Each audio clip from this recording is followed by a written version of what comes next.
$37,000, that's the average amount of student loans for a person holding a bachelor's degree. $57,000 is the average amount for someone holding a master's degree, according to Forbes.com. And these prices don't even include the cost of living, such as food and housing. Student loan debt is the second highest debt category in the United States, next to mortgage loans. Today, I'm here to talk to you about why I believe college education should be free.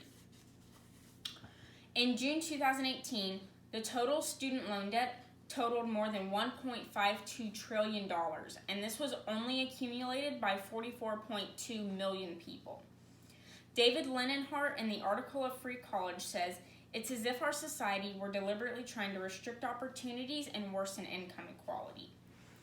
As a high school senior, my dream was to attend Kansas State University, but after researching cost, I didn't think that it was going to be very realistic for me to spend thousands of dollars on student loans to attend there. So instead, I'm working full-time and attending Allen County Community College part-time, and I'm paying my classes off as I go. This way, I achieve my dream of graduating school with as little student loan debt as possible. Today, I would like to persuade the audience to support free college through 4 main points: education equality, the current cost of attending college, a thriving free education system in Germany, and guidelines we could put in place to make this work in America. Let's start with my first main point: why everyone deserves education equality. In previous years, basic office jobs only required things such as a high school diploma. But now, according to Georgetown University, 65% of jobs require some form of college education, whether it be a certificate, an associate's degree, a bachelor's, or a master's degree. College graduates, according to CBS.com, earn 56% more in income than those without a college degree. These are only a few reasons why I believe that college education should be free and we should support it. The National Education Association states that free education for K through 12 was a good investment for individuals. So why isn't this the same standard for higher education? Higher education is the best investment that you can make for your future.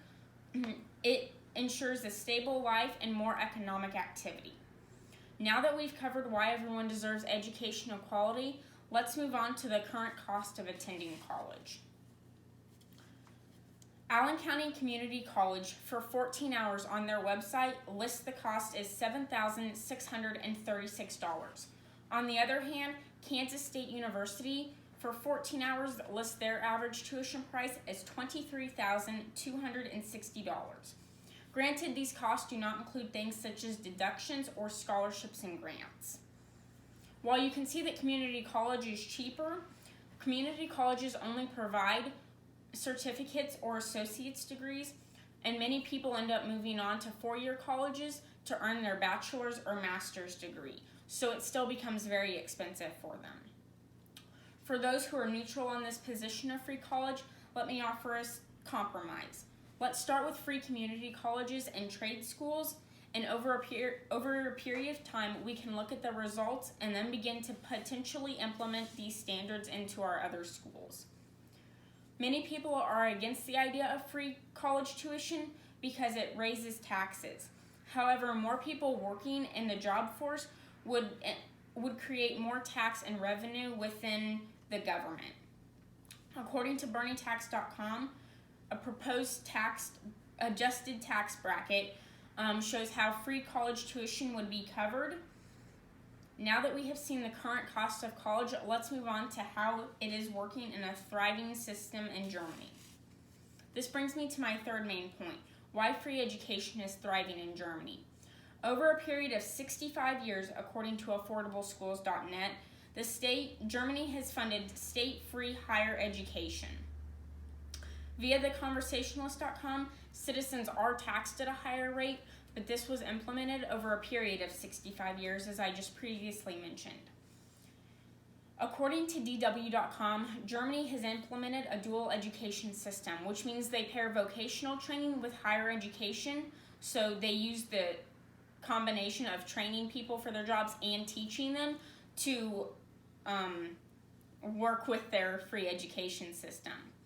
Also, students follow a rigorous timeline to complete their classes and courses within a certain period of time, according to theconversationalist.com.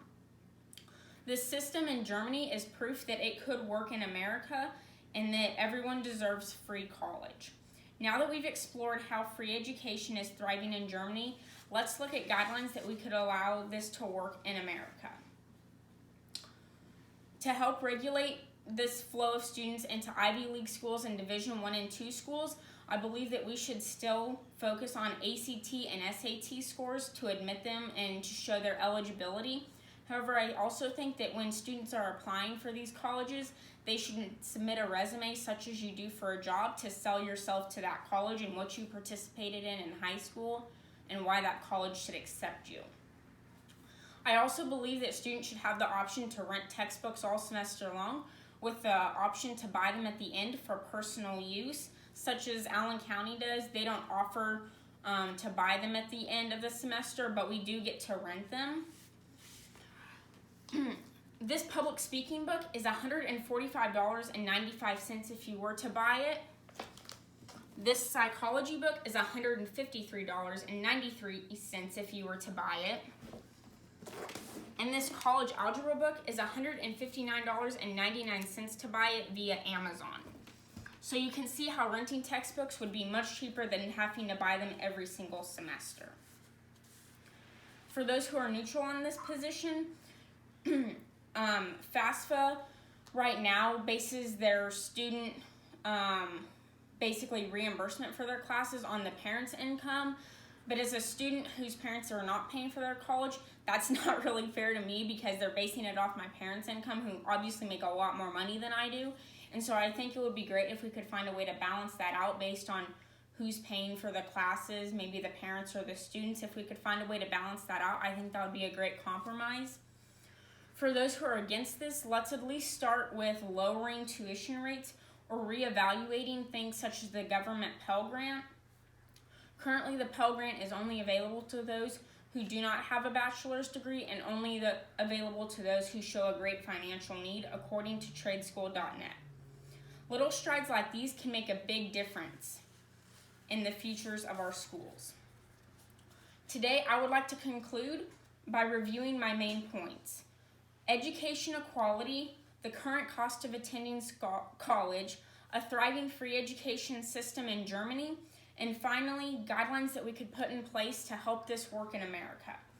I hope you support the idea of free college education, or if you oppose, are willing to at least compromise on ideas, because the idea of free college tuition is so very important. A quote by Nelson Mandela states that education is the most powerful weapon with which you can use to change the world. And if we can't give people the chance to be educated, think of the opportunities we are missing of allowing people to change the world. Thank you.